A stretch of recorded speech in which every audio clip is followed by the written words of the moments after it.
Dokumen ijazah untuk menyerahkan di Barreskrim ini hanya diberitakan seperti itu aja, karena kita sebagai advokat percaya untuk bawa dokumen ini. Skripsinya tidak patut dan tidak layak.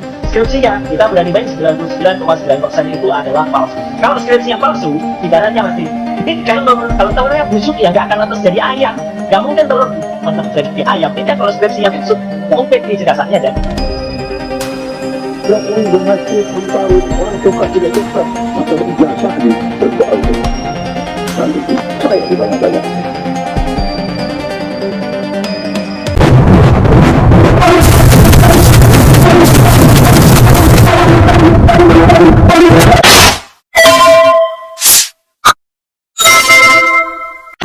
Barreskrim Polri mengkonfirmasi 30 saksi telah diperiksa yang terdiri dari teman kuliah, teman SMA, dan para pelapor untuk keperluan klarifikasi. Dirtipidum Barreskrim Polri, Brigjen Johandani Raharjo menyatakan terdapat 11 laporan yang diterima polisi soal dugaan ijazah palsu Jokowi. Menurutnya, proses penyelidikan sudah berjalan hampir 1 bulan sejak aduan diajukan tim pembela ulama dan aktivis yang dipimpin Egy Sujana. Hasil laboratorium forensik juga masih dalam proses dan akan segera diumumkan. Kita sudah memeriksa sekitar 31 saksi. 31 saksi itu ada yang dari versi penugas ataupun teman kuliah, teman SMA dan lain sebagainya yang kami adakan klarifikasi. Untuk pembanding ada sekitar 7 pembanding itu yang terkait dengan ijazah SMA maupun kuliah. Menguji sebuah dokumen itu yang tadi saya sampaikan tidak seperti membalik sebuah tangan.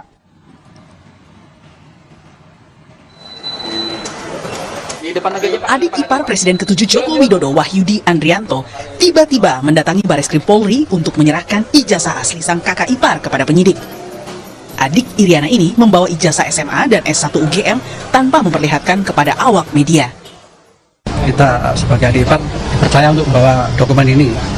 Dan sekarang sudah diserahkan ke Barreskrim dan nanti cepat selesai ini dan cepat gamblang gitu, ya kan? Hingga kini, proses penyelidikan laporan dugaan ijazah palsu Jokowi oleh Barreskrim Polri secara keseluruhan sudah mencapai 90%. Sisanya masih menunggu hasil uji laboratorium forensik. Meski begitu, menurut mantan Kabareskrim Susno Dwaji, pembuktian utama keaslian ijazah Jokowi bukanlah uji lapor, melainkan lembaga yang mengeluarkan ijazah Jokowi, yakni UGM. Untuk menentukan asli atau tidak, bukan saintifik saja, saintifik laborat saja ya, saksi ya. Yang paling urgent itu adalah lembaga yang mengeluarkan, kemudian saksi lain ditambah hasil laborat. Kalau itu misalnya asli, maka berpengaruh juga terhadap laporan yang disampaikan di Polda Metro tentang pencemaran nama baik. Kalau itu juga misalnya terbukti palsu, juga berpengaruh juga untuk laporan di Polda Metro, berarti kan dihentikan.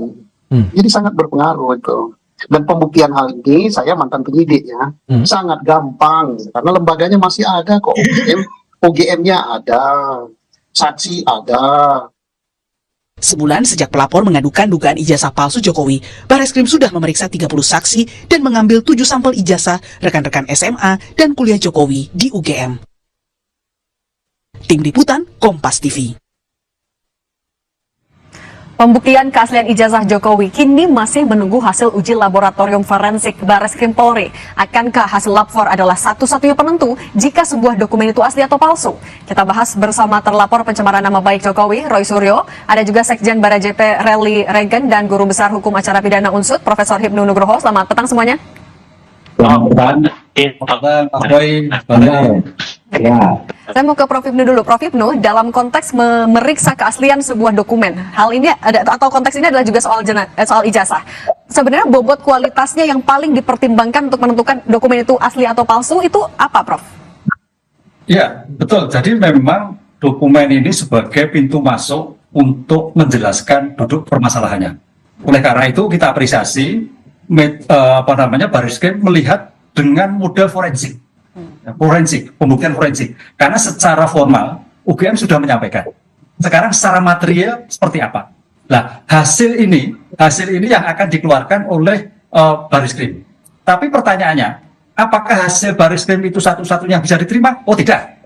Nanti seandainya Bang Roy dan teman-teman itu tidak sepakat, ada pembandingan. Ini yang disebut kadang-kadang kontra suatu pembuktian. Jadi hasil forensik itu dari penegak hukum, bisa juga hasil forensik dari para pihak pelapor. Ini kalau kita lihat, seperti halnya kalau kita lihat visum dari penegak hukum, visum ulang dari para korban dan sebagainya. Itulah yang untuk membandingkan. Oleh karena itu di sini nanti kejernihan hakim akan melihat sebagai bentuk hasil forensik sangat menentukan. Karena ini kan ilmu-ilmu forensik yang bukan ilmu-ilmu orang hukum. Tapi sejauh mana para penegak hukum itu bisa menjelaskan hasil forensik ini dan bisa meyakinkan hakim. Karena apa? Kenapa forensik hadir? Itu apabila ada keraguan. Nah, keraguan inilah yang sedang diperiksa oleh Bareskrim, yang nanti mungkin ada pembanding yang lain. Dari hasil-hasil forensik itu nanti hakim menentukan. Dengan kondisi keterangan saksi, bukti yang lain akan menentukan hasil mana yang valid. Nah, disinilah Mbak, untuk menentukan hasil forensik. Karena hasil forensik itu untuk menambah keyakinan hakim, di mana hakim orang hukum juga tidak tahu, penegak hukum ataukah juga tidak tahu forensik, jaksa demikian juga. Dengan demikian, bagaimana meyakinkan hasil forensik itu sah, bernilai atau tidak. Begitu. Artinya saling menguatkan satu sama lain antara saksi, forensik, dan juga pembanding. Atau ada yang lebih besar yang akan dipertimbangkan tapi Prof? Iya, padahal nanti kan Bang Roy juga bisa melihat hasil forensik. Kemudian Bareskrim juga disandingkan. Nah, disinilah nanti hakim akan melihat bobot yang bernilai sah, nilai suatu bukti asli atau tidak itu akan di sana. Identik atau di sana. Di sini tanggung jawab hakim sangat berat untuk melihat itu, karena bukan keilmuannya, tapi keilmuan-keilmuan dari orang ahli IT forensik yang bersangkutan. Oke, saya mau ke Bung Roy. Bung Roy, kalau tadi disebutkan soal bisa menyerahkan pembanding. Nah, sebenarnya uji saintifik apa yang sudah Anda lakukan untuk menguatkan pernyataan Anda kalau ijazah atau dokumen milik Pak Jokowi ini palsu? Apa saja buktinya? Dan juga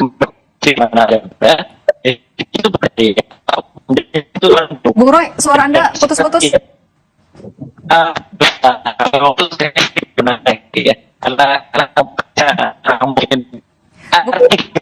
Oke, Bung Roy, mohon maaf kami perbaiki dulu sambungan Zoom-nya karena masih putus-putus.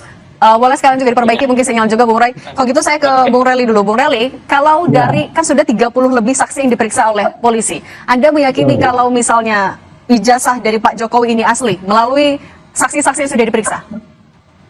Ya, pihak Bareskrim kan sudah mengeluarkan pernyataan bahwa saksi-saksi yang sudah diperiksa adalah salah satunya dokumen ya. Kita kan perlu dari Pak ini asli bahwa pembuktian itu kan meliputi adalah kepailitan data yang bukti ya. Ini kan objeknya itu kan ijazah. Ya, apa yang disampaikan tadi betul, ijazah berupa dokumen, itulah yang diperiksa secara fisik dan itu ada pembanding. Pembandingnya itu kan nanti dari ijazah teman sekolahnya Jokowi atau dari kampus UGM sendiri, nanti kan sudah itu apa namanya dokumennya ini kan yang akan diperiksa secara forensik itu ijazah aslinya ya. Ijazah itu tidak bisa harus dilihat, diraba, disentuh dan nanti ada pembandingnya. Dan kalau pemeriksaan saksi sudah 30 itu ya kalau kita sih yakin ya, yakinnya dan aku yakin betul kalau ijazah Pak Jokowi itu asli. Kalau Anda punya bukti juga yang menguatkan pernyataan Anda ini? Bung Reli? Ya, gimana? Kalau Anda ada bukti juga pembanding yang bisa menguatkan keyakinan Anda kalau ijazah ini asli?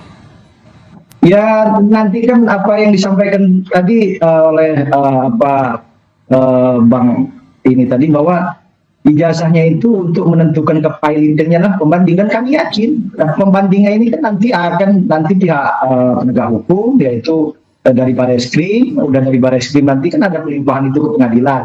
Nah di pengadilan nanti akan terbuka nanti ijazah yang asli dengan pembandingnya yang asli, nanti Bung Roy nanti bisa membawa pembandingnya, dia dapat dokumennya dari mana, dia lihat dari mana, pembandingnya apa ya. Jadi kalau kita yakin, aku yakin ya 100% kita yakin kalau bahwa ijazahnya asli. Prof Ibnu, kalau dari Bareskrim bilang tinggal 10% lagi uji lapor itu akan dilakukan dan ini bisa menggugurkan 90% pendidikan yang sudah dilakukan.